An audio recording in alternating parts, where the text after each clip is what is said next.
प्रणमीय शिरसाणेमिं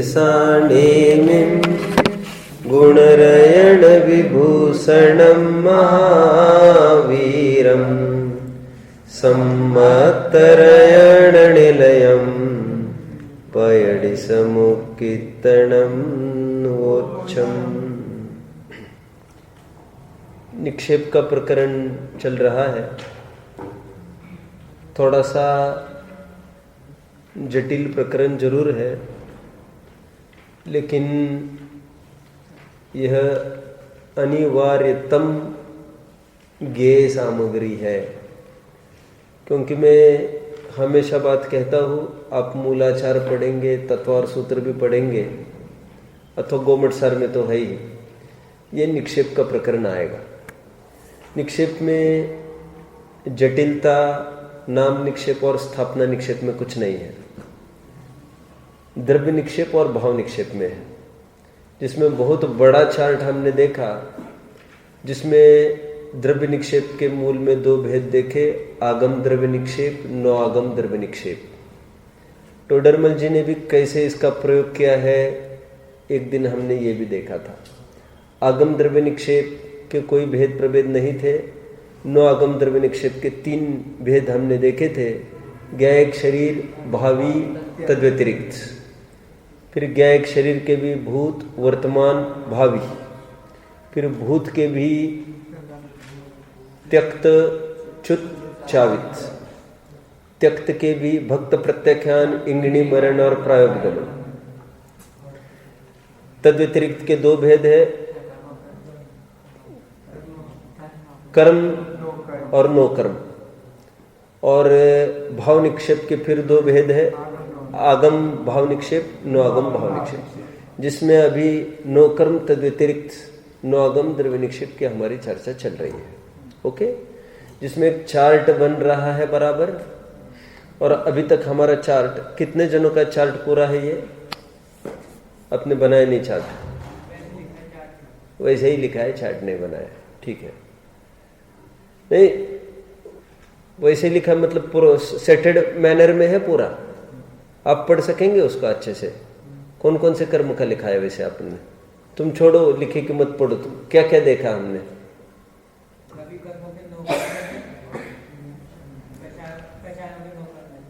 अच्छे से बोलो, हमने क्या क्या देखा?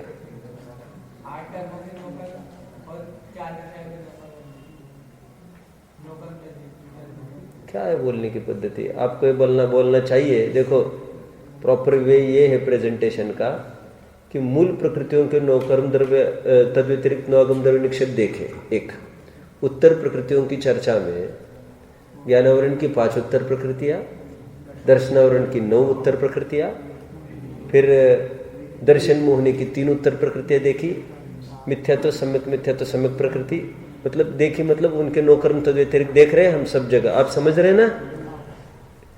बोले मिथ्यात्व का 9 कर्म तद्व्यतिरिक्त क्या देखा था? मनन।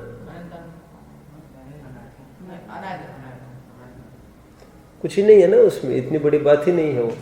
फिर अनंतानुबंधी प्रत्यक्षावरण और संज्वलन, इन कषाय चौकड़ियों के 9 कर्म तद्व्यतिरिक्त हमने देखे। और 9 कषायों की चर्चा कल हमने वैसे पूरी की थी, एक के लिए रह गया था। स्त्री वेद, पुरुष वेद, नपुंसक वेद की चर्चा पहले करके हास्य, रति, अरति, शोक, भय, जुग भय, इतने हमने चर्चा की। एक बात रह गई है, जुगुप्सा का 9 कर्म तद्व्यतिरिक्त 9 आगम द्रव्य निक्षेप क्या? तो कहते हैं निंदित सामग्री। निंदित जो निंद्य होता है वह जीव के जुगुप्सा में, ग्लानि में निमित्त पड़ता है, बस। ठीक है। अब टोडरमल जी की दृष्टि में क्या है, मैं थोड़ा सा वहां से भी पढ़ना चाहूंगा। किसी के पास है मोक्ष मार्ग प्रकाशक? ठीक है, एक रैपिडली हमको पढ़ना है इसको। ठीक है, ठीक है। और फिर हम आज 78वीं गाथा की तरफ बढ़ेंगे। बहुत रोचक और बहुत अच्छा प्रकरण चलेगा ये, लेकिन उससे पहले 5-10 मिनट हमें कहाँ पर लगाने हैं? टोडरमल जी ने इस पर कुछ कमेंट किया है क्या कहीं? तो हम देखते हैं थोड़ा सा। पेज नंबर 40 पर आप आइए। एक पैराग्राफ पढ़ना है 40 का, 2 पैराग्राफ पढ़ेंगे। देखिए, तथा चरित्र मोह के ही उदय से नो कषय होती है। वह हास्य के उदय से कहीं इष्टपना मानकर प्रफुल्लित होता है, हर्ष मानता है, तथा रति के उदय से किसी को इष्ट मानकर प्रीति करता है, वह आसक्त होता है, तथा अरति के उदय से किसी को अनिष्ट मानकर अप्रीति करता है, वह उद्वेग रूप होता है, तथा शोक के उदय से कहीं अनिष्टपना मानकर दिलगिर होता है, विषाद मानता है, तथा भय के उदय से किसी को अनिष्ट मानकर उससे डरता है, उसका सहयोग नहीं चाहता, तथा जुगुप्सा के उदय से किसी पदार्थ को अनिष्ट मानकर उससे घृणा करता है, उसका वियोग चाहता है। ओके, इसको तो भावपरक ही समझा जा सकता है, इसका स्वरूप न्यारा न्यारा है। वैसे एक स्ट्रोक में तो हम ये कह सकते हैं कि इतनी इष्ट रूप है और इतनी अनिष्ट रूप है, उसमें क्या बड़ी बात आई। हास्य, रति, तीन वेद, इनको इष्ट रूप माना, राग रूप माना है ना इनको, और बची हुई अरति, शोक, भय, जुगुप्सा, इन चार नौ कषायों को अनिष्ट रूप माना। अनिष्ट रूप द्वेष रूप माना इनको, जहां से जीव हटना चाहता है। ये कमेंट हुआ टोडरमल जी का। अभी 54 पेज का थोड़ा सा पढ़ेंगे।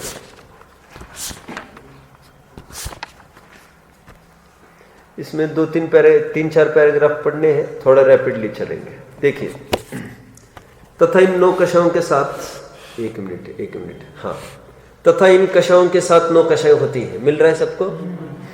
ये तो हमने विभाजन देखा था एक दिन, कषाय और 9 कषाय के बीच में, आपको याद आ रहा है? मैंने कहा था कषाय स्वतंत्र रूप से उदय में आती है, 9 कषाय स्वतंत्र रूप से कभी उदय में नहीं आती। 9 कषाय जब भी उदय में आती है, कषाय के साथ आती है। साथ में कहा था स्थिति अनुभाग बंद कषाय का अधिक होता है, 9 कषाय का हीन होता है, आदि आदि देखा था। वह जब हास्य कषाय होती है तब स्वयं विकसित प्रफुल्लित होता है। वह ऐसा जानना जैसे सन्निपात के रोगी का हंसना, नाना रोगों से स्वयं पीड़ित है तो भी कोई कल्पना करके हंसने लग जाता है। इसी प्रकार यह जीव अनेक पीड़ा सहित है, तथापि कोई झूठी कल्पना करके अपने को स्वाहता कार्य मानकर हर्ष मानता है। परमार्थतः दुखी होता है, सुखी तो कषाय रोग मिटने पर होगा।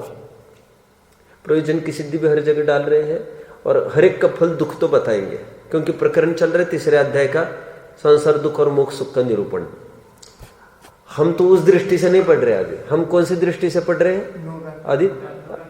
हमको नो कर्म तद व्यतिरिक्त नो अगम द्रव्य निक्षेप देखना है। जब भी यहाँ पर जीव का वैसा परिणाम होगा, हास्य, रति आदि रूप, तो बाहर में क्या स्थिति उसकी होगी, हमको ये देखना है। बाहर में क्या स्थिति मतलब, एक तो शरीर की स्थिति किस रूप होगी, एक, और एक तो बाहर में संयोग कैसे मिलेंगे, 2। इसी रूप इस प्रकरण को देखना है। वो क्यों दुखी है, मूल कारण क्या है, अभी अभिष्ट नहीं है हमको। ठीक है, देखिए, तथा जब रति उत्पन्न होती है तब इष्ट वस्तु में अति आसक्त होता है। जैसे बिल्ली चूहे को पकड़कर आसक्त होती है, कोई मारे तो भी नहीं छोड़ती। सो यह कठिनता से प्राप्त होने के कारण तथा वियोग होने के अभिप्राय से आसक्तता होती है, इसलिए दुख ही है। तथा जब अरति उत्पन्न होती है तब अनिष्ट वस्तु का सहयोग पाकर महाव्याकुल होता है। अनिष्ट का सहयोग हुआ, वह स्वयं को सुहाता नहीं है, वह पीड़ा सही नहीं जाती, इसलिए उसका वियोग करने को तड़पता है, वह दुख ही है। तथा जब शोक उत्पन्न होता है तब इष्ट का वियोग, हूबहू ऐसे शब्द नेमिचंद सिद्धांत चक्रवर्ती के थे, ये आप इस दृष्टि से देख रहे हैं। इट्ठ, अनिष्ट, इष्ट का वियोग, विजोग, हूबहू वे शब्द टोडरमल जी ने डाले हैं। आप समझ रहे हैं किस दृष्टि से इसको पढ़ना है, आप समझ रहे हैं क्या? ये जो मूल शब्द गोमट सार में थे, टोडरमल जी ने मोक्ष मार्ग प्रकाशक लिखते समय एक एक मूल शब्द वहां से उठाकर डाला। इसलिए मैं कई दफे एक बात कहता हूं कि ईच एंड एवरी लाइन, ये मोक्ष मार्ग प्रकाशक की ये रेफरेंस उठाकर देखा जा सकता है कि ये बराबर लाइन ये यहां से उठाई है। अब जानते हैं एक बात, वैसे बीच में एक बात कहूं, ये बहुत रोचक बात होगी वैसे आपको। अष्टशती और अष्टसहस्त्री आप जानते हैं, ये 2 टीकाएं, क्या विशेषता है इनकी, अष्टशती और अष्टसहस्त्री की, कोई बताएगा? अष्टशती 800 श्लोक प्रमाण टीका है, ये अकलंग स्वामी ने लिखी, और अष्टसहस्त्री विद्यानंद आचार्य ने लिखी 8000 श्लोक प्रमाण। इनकी विशेषता क्या है समझो जरा। ये तत्वर सूत्र पर लिखी गई टीका है। इनकी विशेषता यह है, सबसे कठिनतम टीका है, अष्टसहस्त्री। और जानते हो उसके बारे में विद्वानों ने क्या कमेंट किया है? बड़े बड़े विद्वानों ने, ये अष्टसहस्त्री नहीं, पूरी करो बात को, यह कष्टसहस्त्री है। क्या है उसमें, मैं थोड़ा सा बताता हूं। पढ़ने में कठिन है ऐसा नहीं, ऐसी इस जाति की टीका लिखना महाकठिन होता है। इसमें क्या विशेषता होती है ऐसी टीकाओं में? देखो, आप एक बात पहले जानते होंगे, एक स्वपज्ञ टीका होती है, ये जानते हैं आप? नहीं सुनाई ये भी आपने ना? देखिए, आशाधर जी ने ग्रंथ लिखे हैं, सागर धर्मामृत, अनगार धर्मामृत, सुना है आपने? एक ग्रंथ लिखे जाते हैं और बाद में कभी ये विकल्प बना, अरे इस पर टीका आवश्यक है, तो स्वयं ही टीका लिख डाले। फिर जनरली ऐसा कभी नहीं होता। क्यों ऐसा दो दो कौन करते बैठेगा ऐसा? ये तो बाद में ख्याल में आए, मैंने जो लिखा है तो थोड़ा उसमें फेरफार हो सकता है, क्योंकि इनको समझने में कठिनता पड़ रही है। लेकिन ज्यादा ही समस्या बन रही है तो फिर उसको टच नहीं किया जाता, मूल कृति को, उसको एज इट इज रखकर फिर उस पर टीका लिखी जाती है। ऐसा उपक्रम नहीं के बराबर ही होता है, क्योंकि अपने सामने एक पर्टिकुलर रुचि के जीव है, बुद्धि की पकड़ के जीव है, उनको मुख्य करके ग्रंथ लिखा जाता है। अब उनका स्तर थोड़ी ना रोजाना बदलता है। लेकिन कमरे में बैठकर एक का दुख को मुख्य लिखकर कोई लिखा होगा और बाद में ख्याल में बहुल समाज इससे अनभिज्ञ है, तो फिर बाद में उस पर टीका लिखी जाती है स्वयं। ये उपक्रम आशाधर जी ने किया, इसको कहते हैं स्वपज्ञ टीका। अब मैं एक नई बात आपको बताना चाहता हूं। मैं ये कह रहा हूं, फिर आप मुझे बताएंगे मैं इतना सारा क्यों कह रहा हूं। ये अष्टशती और अष्टसहस्त्री जो टीका है, अष्टसहस्त्री लिखना इतना कठिन है टीका, क्योंकि ऐसी टीकाओं की विशेषता यह होती है, जैसे अष्टशती में जो जो 800 श्लोक प्रमाण, जो जो ईच एंड एवरी वर्ड है, उसका आपको कमेंट्री करनी है, यहां पर विस्तार करना है। तो उसमें यह नियम है कि जैसे 10 लाइन आपने एक लाइन पर टीका करी, अष्टशती की एक लाइन उठाई, तो उसमें 10 लाइन में क्यों बोल रहा हूं आप समझ गए होंगे। 10 गुना लगभग टीका मान के चला मैं, 800 तो 8000, तो ऑन एन एवरेज बोल रहा हूं मैं। तो उसकी 10 लाइन उसको इंटरप्रेट किया। अभी अगेन वो एक लाइन दोहराएंगे वहां की, तो अगेन 10 लाइन इंटरप्रेट करेंगे उसको। और ये नहीं बार बार पता चलेगा आपको कि कंटिन्यूटी टूट रही है। You will think as good as ये स्वतंत्र ग्रंथ लिखा जा रहा है। और मतलब इतनी फाइनली उसको पुटअप करना, बीच में बराबर उसके लिंक जमते जाना। और आप अष्टसहस्त्री कभी पढ़ेंगे, बराबर आपको बोल्ड टाइप जितना दिखेगा, that is Ashtashati. You need not take another ग्रंथ अष्टशती टू रिफर कि ये अष्ट किसको देखकर बनाई है। बीच बीच में ऐसा आता चलता है। आप समझ रहे हैं मेरी बात को? और ये महाकठिन माना जाता है, हर एक के बस की नहीं होती करना। ये विद्यानंदी जैसे ही सबल आचार्य ऐसा कर सकते हैं। तो मैं क्यों कह रहा था इतना? विद्यानंदी मूल में ब्राह्मण थे, आप सब जानते होंगे, और बाद में फिर उनका परिवर्तन हुआ था। मैं क्यों कह रहा हूं? ऐसा भी एक प्रयास हो सकता है कि टोडरमल जी ने एक एक लाइन कहां से उठाई है और ये उसका अनुवाद है। ये मूल वही के शब्द में पढ़ रहा हूं। कल तो हमने पूरी प्राकृत की गाथाएं पढ़ी नेमिचंद सिद्धांत चक्रवर्ती की, आज इनके शब्द ऐसे पढ़ रहे हैं हम। हास्य में कौन सा पर्टिकुलर वर्ड आएगा, रति में कौन सा पर्टिकुलर वर्ड, अरति का कौन सा पर्टिकुलर वर्ड, ऐसा इम्पैक्ट गोमट सर का विशेष था टोडरमल जी पर। इम्पैक्ट इसलिए था क्योंकि उसी की टीका पहले रच चुके थे वे सब।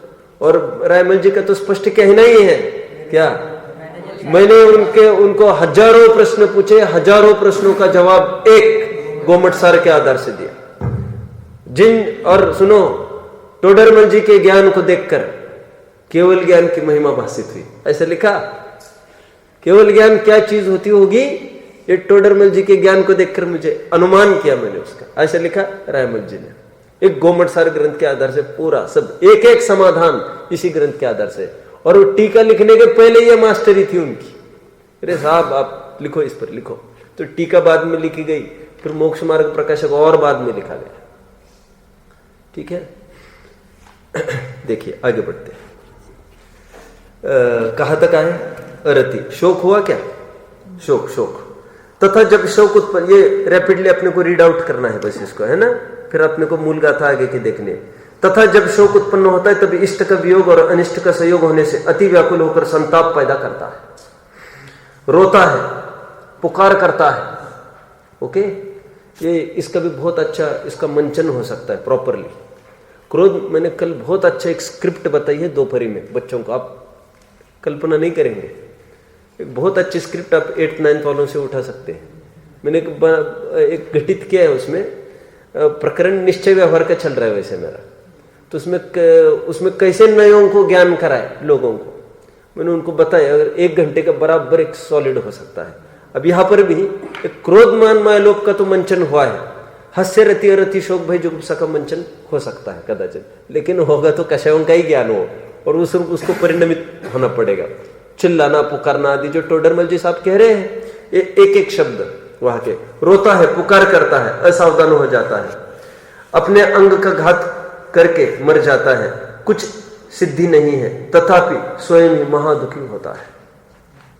जब भय उत्पन्न होता है तब किसी को इष्ट वियोग व अनिष्ट संयोग का कारण जानकर डरता है, 1, अति विवल होता है, 2, भागता है, 3, ये भय के क्या क्या दशा हो सकती है, छिपता है, 4, शिथिल हो जाता है, ताकत खत्म होने लगती है भय से।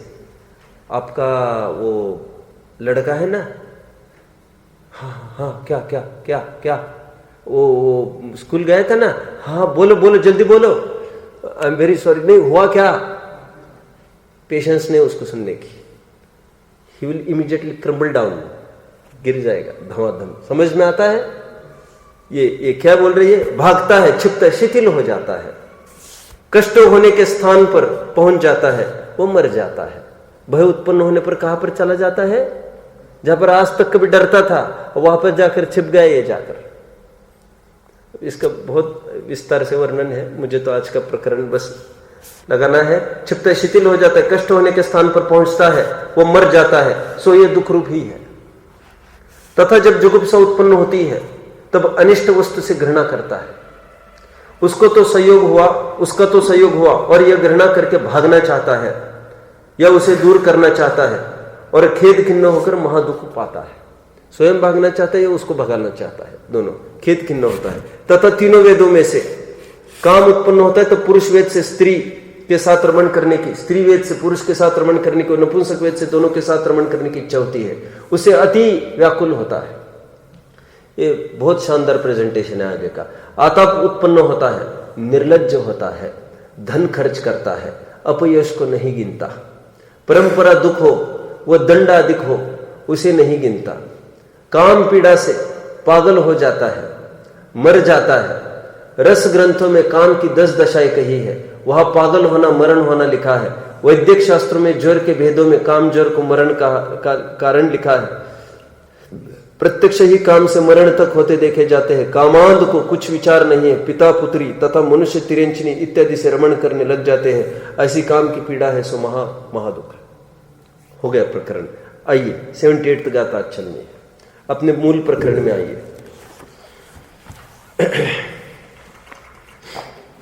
78वीं गाथा आ गए। 78वीं गाथा पढ़नी है।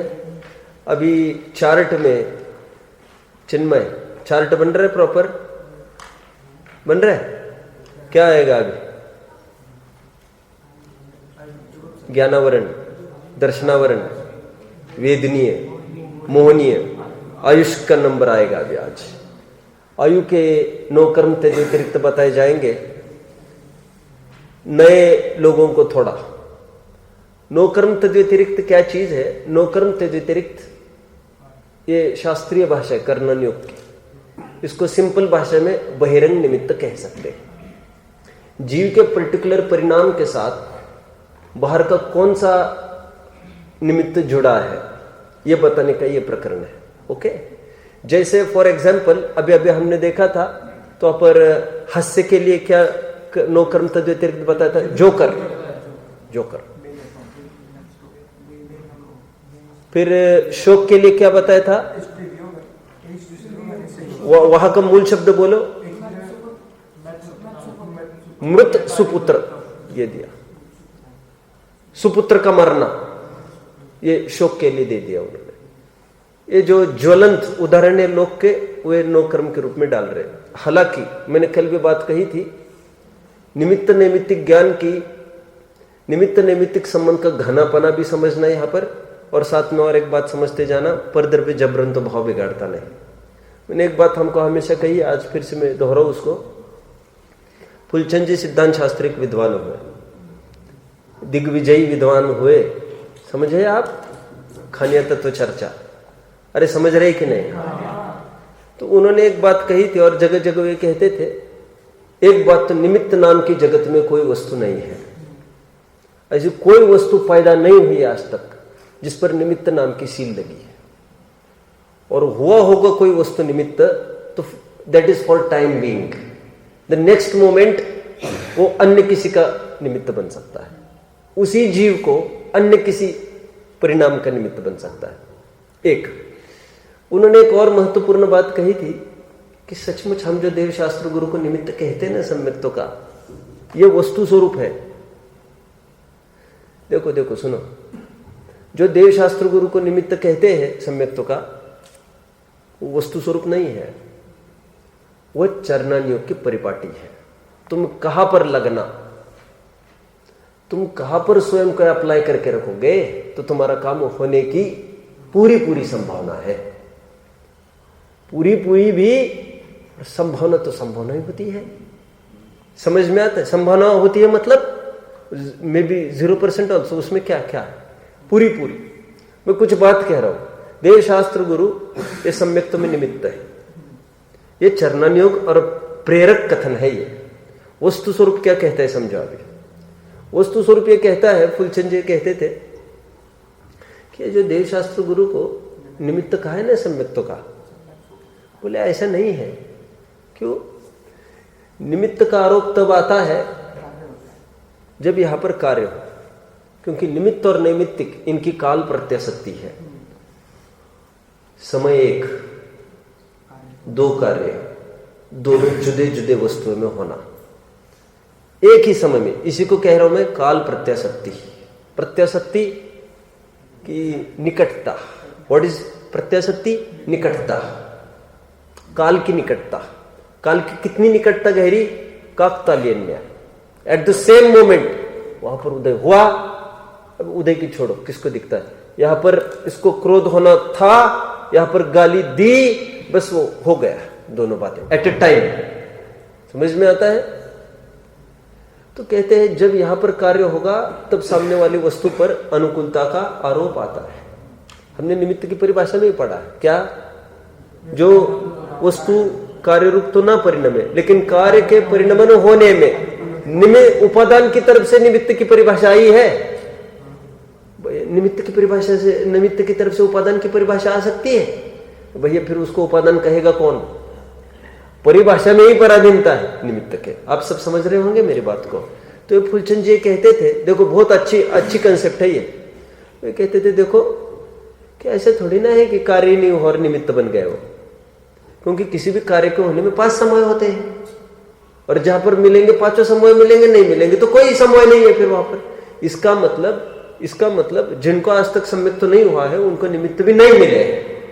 यहां पर सभी निमित्त मिले हैं। ये चरणानियोग परक कथन है, तुम्हारे पुरुषार्थ की कमी है, बस इतना कहना है। बस तुम्हारा अपना काम करो, बाकी सब है।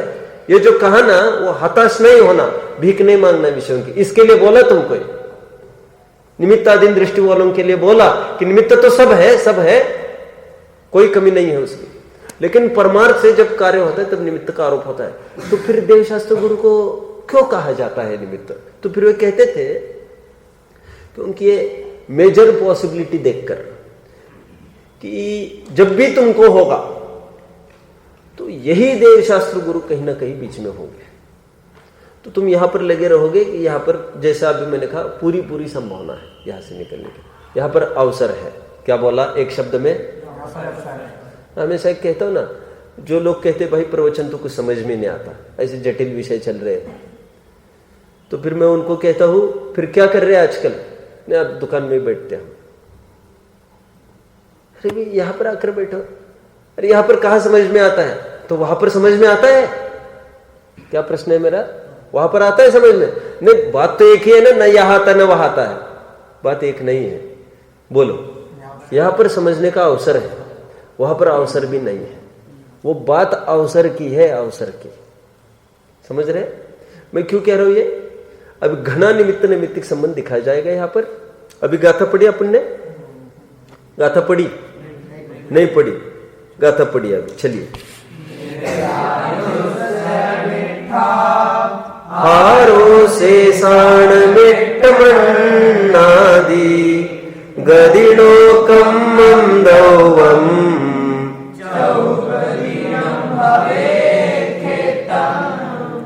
थोड़ा समझने का प्रयास करो गाथा को। आयु कर्म के नौकर्म तद्व्यतिरिक्त की चर्चा चलेगी। चार्ट में लेफ्ट वर्ड्स लिखेंगे आप आयुष्क कर्म के कॉलम में, और राइट कॉलम अभी ब्लैंक रखो आप। वहां पर हमको क्या फिलअप करना है? आयु कर्म का नौकर्म तद्व्यतिरिक्त नौगम द्रव्य निक्षेप क्या?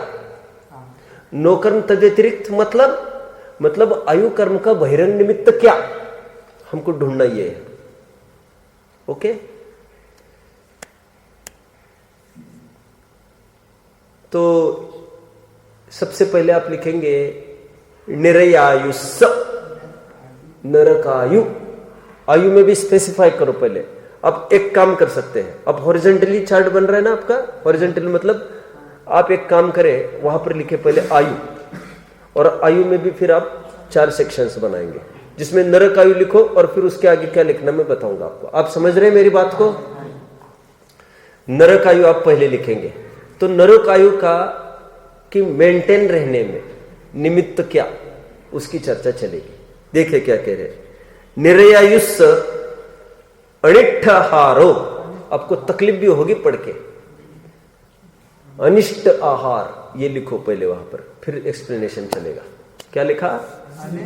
अनिष्ट आहार। ये नौकर्म तद्व्यतिरिक्त है नरकायु का। नौकर्म तद्व्यतिरिक्त मतलब बहिरंग निमित्त है। ठीक है? नारकी जीव है, उसकी नरकायु। नरकायु मतलब शरीर का और जीव का एक साथ बंधे रहना, काठ के खोड़े के समान। वो उनका एक क्षेत्र का संबंध बना रहे, इसके लिए बहिरंग कारण क्या? अंतरंग कारण नरकायु का उदय। ठीक है? आयु क्षय से हो मरण, यह बात जिनवर ने कही। ज्ञान में है नहीं? और आयु के उदय से जीवन होता है, यह भी बात जिनवर ने कही। इस नियम से लगा लेना, उसका क्षय वगैरह नहीं होता। लेकिन बहिरंग कारण क्या? हम पहले मनुष्य आदि में लगाए तो नरक में थोड़ा सा समझ सकेंगे। तीनों आयु भी नीचे लिख लो पहले, मनुष्य, देव और तिर्यंश। और उसके आगे क्या लिखे रहे? शेषाणम इट्ठम अन्नादि। ये मिल रही क्या था मूल में? देखिए शेषाणम, शेष, ये परिशेष न्याय से जोड़ दिया। परिशेष न्याय समझ में आता है ना? रेस्ट। इट्ठम अन्नादि, इष्ट अन्नादि, ये तीनों का नौकर्म ले लिया। मैं एक बात महत्वपूर्ण पहले कह दूं आपको, फिर बाद में अपन आगे बढ़ेंगे। मैं जानता हूं आपके दिमाग में कितने प्रश्न खड़े हुए हैं, लेकिन पहले ये कह दूं, एक बात तो वेरी पक्की है, आयु का बहिरंग निमित्त अन्नपान बोला जा रहा है। ओके? ये घना निमित्त नैमित्तिक संबंध समझने की बात है। इसीलिए अन्नम वै प्राणा, ये बात एकदम पक्की है। आप जानते होंगे 10 प्राण कहे हैं। मूल तो एक निश्चय प्राण है, चेतन प्राण। जीवत्व शक्ति और चिति शक्ति का संकेत इस तरफ है, जो अनादि निधन सभी जीवों के पास है ही। ये निश्चय प्राण, जो जीवे सो जीव, जीवितव्य के बिना कोई जीव होता ही नहीं है। अभी बाहर के 10 प्राण कहे, जिसमें 5 इंद्रिया, 3 बल, मन वचन काय, आयु और श्वासोच्छ्वास। ओके? ये 10 प्राण कहे। ये अंतरंग की चीज। अंतरंग मतलब व्यवहारिक की चर्चा चल रही है। और फिर और थोड़ी बाहर आओ तो सबसे पहले 11वां प्राण जिसको कहते हैं वो अन्नम वै प्राणा। तो आयु के लिए, आयु के बने रहने के लिए बहिरंग निमित्त कौन, उसकी चर्चा चल रही है। तो कहते अन्न है, ये बात पक्की है एकदम। कोई भी आयु हो उसके लिए अन्न पान ये नेसेसरी आयु बने रहने के लिए। नारकियों के अनिष्ट बोल रहे हैं और बाकी 3 आयु के इष्ट बोल रहे हैं। वो अनिष्ट क्या चीज है बाद में देखना है, अभी तो पूरा जोर इसमें लगे समझने के लिए निमित्त नैमित्तिक संबंध कितना घना है। हमने अभी एक प्रकरण देखा, एक 10 दिन पहले, कदली घात के अनेक कारणों में एक कारण गिनाया, कौन बताएगा? टू द पॉइंट बोलना है। Very nice. वहां पर कई कारण बताए, सत्तक गहनम, वहां पर श्वासोच्छ्वास निरोध आदि आदि। हालांकि श्वासोच्छ्वास निरोध भी जा सकता है, लेकिन अभी यहां पर आहार का निरोध वो मरण में कारण ऐसे लिए वहां पर, ठीक है। अकाल में मरण हो सकता है कह रहे, किनका?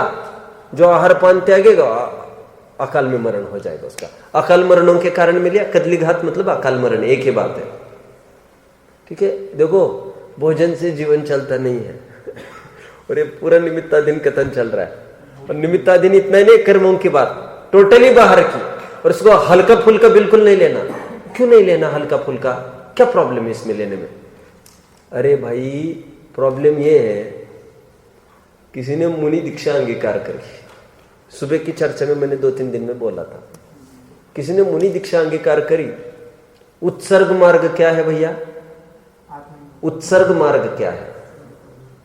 उत्सर्ग मार्ग नहीं समझते? उत्सर्ग मार्ग है शुद्धोपयोग, राइट, ठीक है। वीतरागता ये उत्सर्ग मार्ग है, और सरागता शुभोपयोग ये अपवाद मार्ग है। 7वां 6वां में मैंने बांध दिया उन स्थानों को, या प्रमत्त में बांध सकते सीधे आप, कोई आपत्ति नहीं मुझे उसमें। देखो अब कोई ये विकल्प करे मुनि, क्या रे बहुत बंद होता है, हम चलते हैं फिरते हैं, अभी सांस की थोड़ी देर छोड़ दो, सांस की छोड़ दो। श्वास का भी वैसे कोई निरोध करके मर जाते हैं, उसको भी समाधि मरण में ले लिया। विप्राण स्मरण, क्या बोला? उसको भी रोक देता है कोई, विप्राण स्मरण। तो आत्महत्या के दायरे में तो वैसे आ जाएगा वो, लेकिन अभी हम कुछ नहीं कह सकते उसमें, और ना वो प्रकरण भी है। मेरा प्रकरण अभी ये है, कोई दीक्षा ली, किसी ने जोश में दीक्षा ली, युवा अवस्था में दीक्षा ली, और युवा अवस्था ऐसी है कि 10 दिन भी नहीं खाए, मुझे कुछ नहीं होता, मुझे कुछ नहीं होता, I am very easy, I am very easy, okay.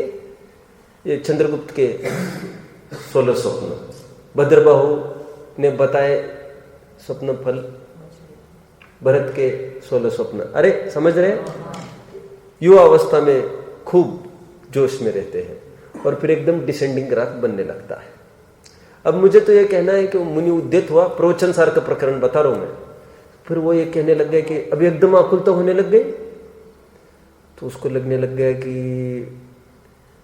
फिर ऐसा लगा नहीं अब भोजन तो नहीं करेंगे, बंद होगा, इससे गमन करेंगे बंद होगा, बोलेंगे बंद होगा, लिखेंगे बंद होगा,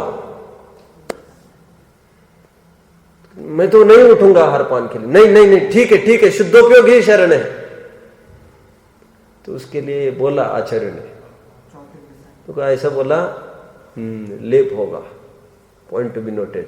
क्या होगा बोल रहा है ये? लेप होगा बोल रहा है। लेप, लेप समझते हो? पर्टिकुलर वर्ड है वहां का। लेप मतलब बंद, बंद, आवरण, आवरण, लेप। तो कहते लेप होता है ना, वो सब वो आश्रम का कारण बताया, 28 मूलगुण का पालना, व्रतों को पालना। तो कहते देखो लेप तो होगा, लेकिन फिर आचार्य देव ने कहा, हमेशा की मेरी बात है, to err on the safer side, to err on the safer side. See, तुम 28 मूलगुण का पालन करोगे, that is also an error in your life, और तुम ठेठ अव्रत भी निभाओगे, that will be also a blunder error. तो ऐसा लिखा, महालेप से अल्पलेप भला है। आचार्य ने ऐसा नहीं बोला, नहीं आप ये भूमिका, सीधा बोला महालेप से अल्पलेप भला, भला बोला, उसको भला भी बोला और लेप भी बोला। शायद बात समझ रहे ना आप सब? क्या फॉर टाइम बिंग तुम्हारी ताकत नहीं है अभी, दीक्षा छेद करो, जाओ भस्मक व्याधि को मिटाओ। नहीं साहब, फिर कहा घर में थोड़ी ना इतना मिलेगा, अरे तुम पुजारी बन जाना कहीं भी। और दूसरों मंदिर कहा करे, अपने मंदिरों में तो अवसर ही नहीं है। ये आचार्य भी जानते होंगे कि नहीं जानते होंगे? ये जाएगा अभी कहीं अन्य मूर्तियों की, खटखटाएगा दरवाजे, अरे जानते होंगे कि नहीं? अब विचार करो। मुझे तो कहना ये है, वहां पर उसको सावधान किया, यहां पर तो इतना ही है, उसका दीक्षा छेद करके उसको भस्मक व्याधि मिटाने के लिए उद्यत किया। समझ में आता है ऐसा? क्योंकि पहली शर्त है समाधि के लिए क्या? एक पर्टिकुलर शब्द बोलो जो मुझे चाहिए, ओनली सिंगल वर्ड बोलो कोई। निष्प्रतिकार है, संबंध बदर स्वामी का शब्द नहीं ज्ञान में आ रहा, पूरा शब्द बोलो। समाधि कब ले सकता है? पूरा शब्द कोई बताएगा? समाधि कब ले सकता है मुक्ति? जरसी रुजायाम च निष्प्रतिकारे, बोल रही बराबर। जरसी बुढ़ापे में ले सकता है, युवा अवस्था में आएगा, हमको दीक्षा दो, नहीं देंगे तुमको।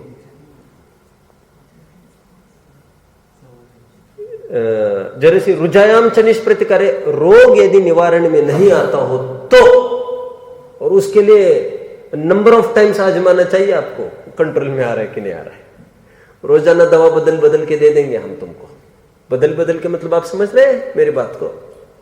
रोजाना ऐसे परिस्थितियों में 2 बार रोज जा भी सकता है वो रोज मुनि। ट्वाइस सुबह कुछ विधि नहीं मिली, शाम को फिर से निकल सकता है। केवल औषधि के लिए की बात है। अब जानते नहीं आप आदि सुना था ये?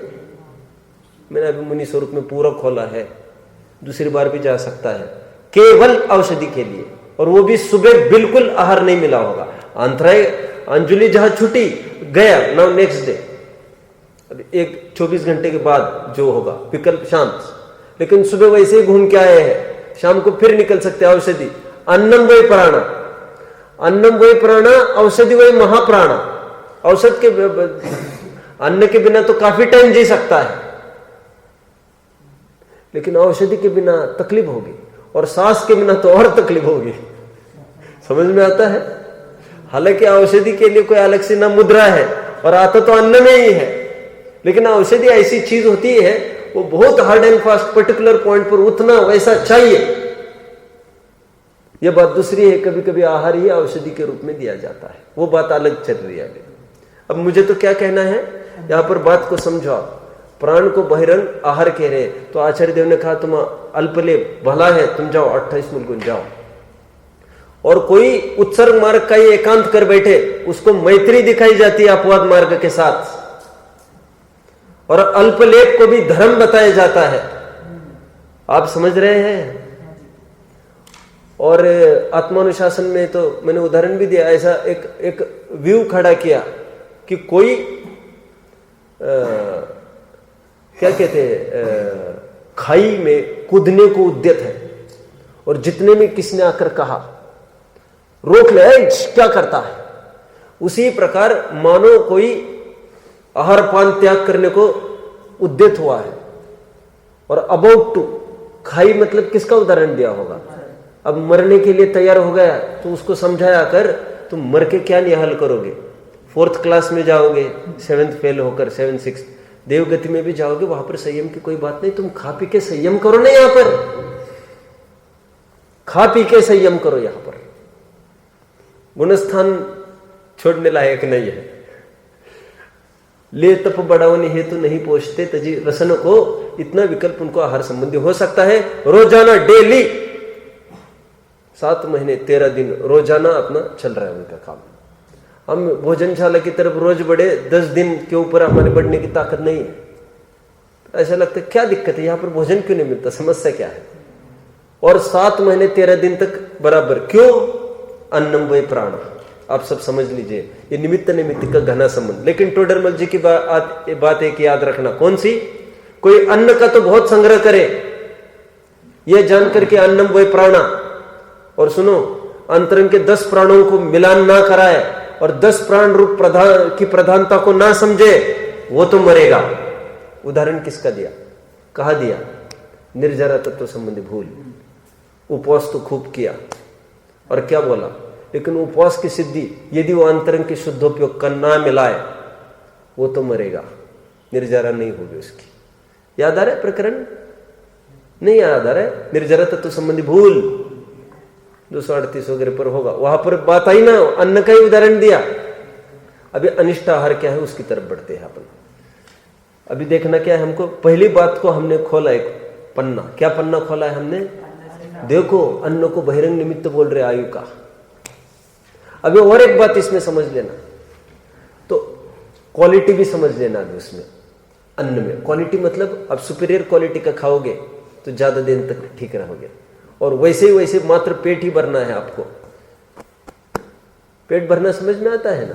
बस आपको लगता है पेट भर गया, पेट भर गया, कुछ पोषकता नहीं, तो फिर वो आयु में भी दम नहीं होगी। सब क्वालिटीज में भी लगाना। अभी तो मुझे किसकी तरफ आना है? इष्ट और अनिष्ट आहार की तरफ मुझे आना है। ये बात की आपने काफी चर्चा की। अभी देखिए अनिष्ट आहार और इष्ट आहार क्या है। इष्ट आहार को पहले ले लेते हैं। देवों का इष्ट आहार लिया है मानसिक आहार। पहले आप 6 आहार को समझ लीजिए। सब 6 आहार मैंने थोड़े दिन पहले कहे थे, किसी को याद होगा कोई बताएगा? आप बताएंगे? 6 आहार बताओगे?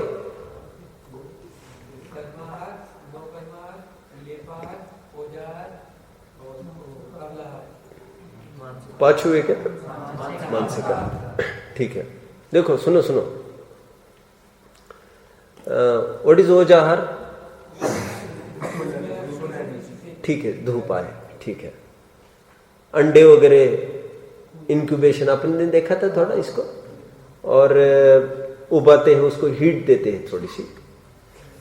ओजस आहार अंडज में विशेष रूप से घटित होगा।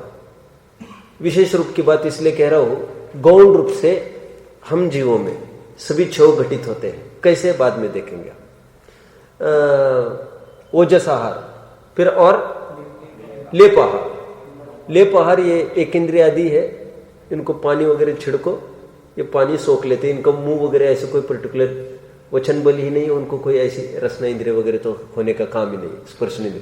लेप आहार, लेप आहार, ओजस आहार, बोलो। कर्माहार, कर्माहार के बिना कोई जीव नहीं है। निरंतर कर्मों को, आहार का शब्द मूल होता है ग्रहण करना। एक बात समझ लो पहले आप, ये नहीं समझ पाए श्वेतांबर, आहार मतलब ग्रहण करना। कहां पर आया आहार मतलब ग्रहण करना? आहार आदि, वेरी नाइस।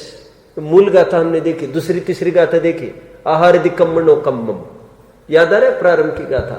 तब मैंने वहां पर भी लिया था, आपको याद होगा। आहार मतलब ग्रहण करना। और मैंने एक चीज ली थी एक बार, आपको याद होगा, तब भी उसी प्रसंग में मैंने कहा था उपवास को निराहार रहना कहते हैं। तो अपन निराहार मतलब क्या लेना? आहार मतलब ग्रहण करना, विषयों को ग्रहण करना।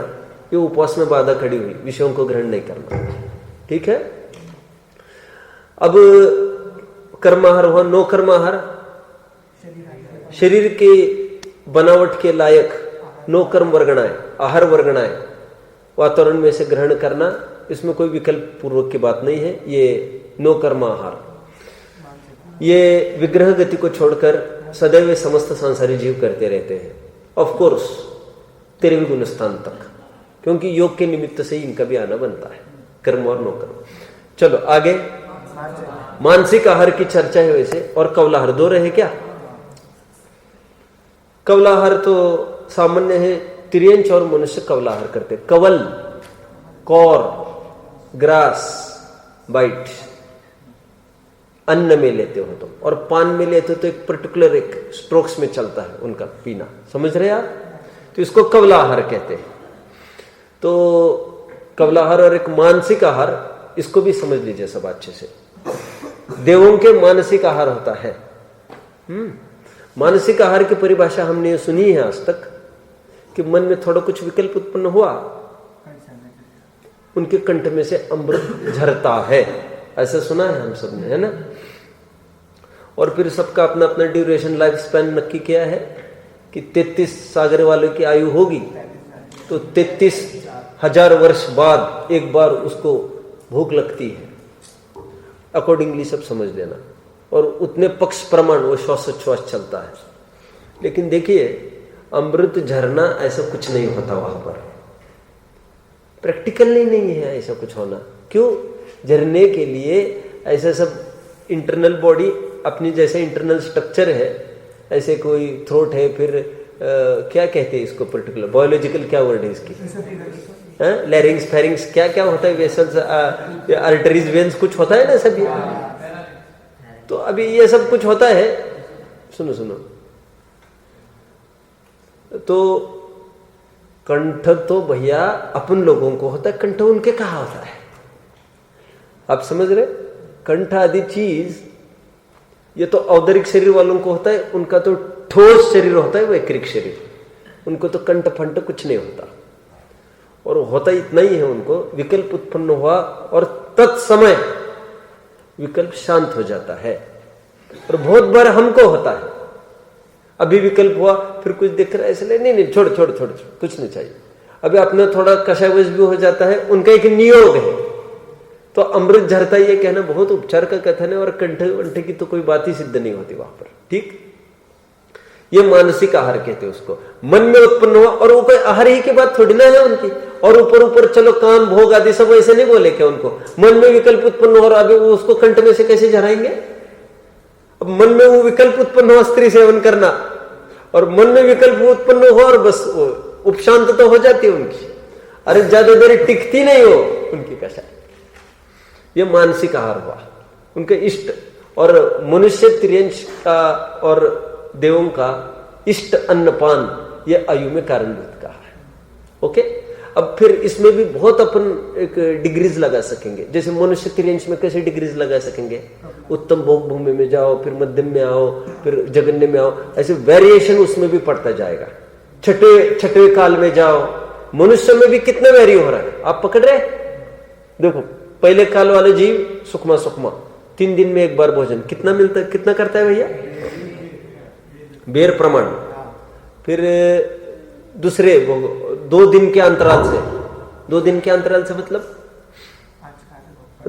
मतलब छठी को करेगा भोजन, तो फिर कब करेगा?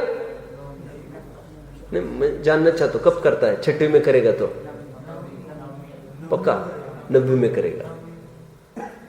सप्तम अठम मतलब 3rd डे वो करेगा। ठीक है, तो मतलब इसमें मनुष्य में भी लगा लेना। अब पंचम काल में क्या बोला? चतुर्थ काल में जघन्य भोग भूमि में क्या होगा? 1 दिन का अंतराल पड़ेगा, नाउ डे आफ्टर टुमारो ऐसा पड़ेगा जघन्य भोग भूमि में। और चतुर्थ काल में कर्म भूमि में, दुखमा सुखमा काल में, हाँ, वंस इन अ डे। और फिर पंचम काल के जीवों को कि बारंबार ऐसा तो लिखा है। और छठवें काल में इसका कोई परिमाण ही नहीं है। परिमाण नहीं मतलब चाहे जो कुछ खाने को तैयार, और उसकी भी दुर्दशा बहुत कही है, खाने को कुछ उसको भी नहीं मिलेगा। और इष्ट अन्नपान उसको भी लागू करना है। लेकिन आपको, आप समझ रहे, मैं तो ये कह रहा हूं ऐसा सब करो। इसमें देखो जैसी सर्वोत्कृष्ट सामग्री उत्तम भोग भूमि वालों की है, वो क्वालिटी इंफीरियर होती जाती है। हमें अपने बाप दादाओं को पूछो, वे बताएंगे क्वालिटी इंफीरियर होती जा रही है अभी। और वो कस कस कस कहते हैं ना आप लोग, उसमें स्ट्रेंथ नहीं रही। अपने जो भी खाते हैं पीते हैं वो दम नहीं रही उतनी खाने पीने में। तो अब ये इंफीरियर क्वालिटी होती जा रही ना, तो आयु का नो कर्म वैसा वैसा होता जा रहा है। तो छठे काल में होते होते सब एकदम कोलैप्स हो जाएगा। ठीक है, थोड़ा कुछ आहार होगा और वहां पर मांस भक्षी जैसी हालत होगी। नरक तुल्य वहां की स्थिति कही छठवें काल की, और भोग भूमि की देव तुल्य कही। पकड़ रहे आप? अभी अनिष्ट आहार की तरफ बढ़ो। इष्ट आहार की चर्चा हुई, तिरंचों में भी वैसा वैसा लगा लेना, भोग भूमि वगैरह में। अनिष्ट आहार का अर्थ क्या लेंगे? किसी के दिमाग में है कुछ? दिमाग में नहीं है कुछ। नरक आयु के आगे अनिष्ट आहार लिखा है। देखिए अनिष्ट आहार, हमको तकलीफ ये है, उनको तो आहार ही नहीं होता। 6 ढाले की लाइन हम रोजाना पढ़ते आए हैं। कौन सी? 3 लोगों को ना जब खाए मिटे न भूख का ना मिला है, और सिंधु नीरते प्यास न जाए क्या, तो पुन एक न बूंदला है। कितना वहां पर और ये अपना अनिष्टाहार। अभी दोनों की संधि कौन बिठाएगा? लगाओ ताकत। अभी ऐसा स्पष्टीकरण कहीं नहीं है जिनागम में। आप कैसे ताकत लगाएंगे? लगाओ, मुझे बताओ। अरे भाई, अन्नपान की बात चल रही है यहाँ पर। अनिष्ट अन्नपान, वहां पर नो कर्म, नो देखो, नो कर्माहार तो सभी शरीरों को है, उसको अलग से क्यों गिनाएंगे? ये नो कर्माहार और कर्माहार तो सभी सांसारियों को है, 13वें गुण स्थान तक। और विग्रह गति को छोड़कर 13वें तक नो कर्माहार भी सबको है। और सर्वोत्कृष्ट नो कर्माहार तीर्थंकरों के होता है। सबसे सुंदर परमाणु उनको आकर जुड़ते हैं, ऐसा स्पष्ट उल्लेख है। यहां पर संधि कैसे बिठाएंगे? आप सीधा बात करो, सोच समझ कर बोलो। हाँ, क्या धूल मिट्टी? अच्छे से बात करो। कुछ वो खाते हैं, एक बात है। और कोई कुछ आगे बढ़ेगा? मैं चाहता हूं कोई आगे बढ़े इसमें। हाँ, मन में बहुत विकल्प होते। Second to third. हाँ, अरे गर्मी ठंड की बात ही नहीं भाई साहब, तुम कहाँ गर्मी में लेके आए अभी? अबे खान पान की बात करो तुम। देखो मैं बता रहा हूं, देखो खाते वाते हैं ऐसे बिल्कुल नहीं है वहां पर। मिट्टी फिट्टी का भी होने का कोई सवाल नहीं है, ठीक है। पृथ्वी का एक के नाम पर वहां पर उतनी जो 7 पृथ्वी वही है, और वो कोई तोड़ फोड़ कर नहीं खा सकते उसको।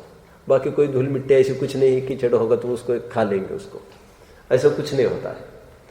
और पर अनिष्टाहार इसलिए बोल रहे हैं, विक्रिया से दिखाते हैं ऐसा वहां पर, विक्रिया से दिखाते हैं बस।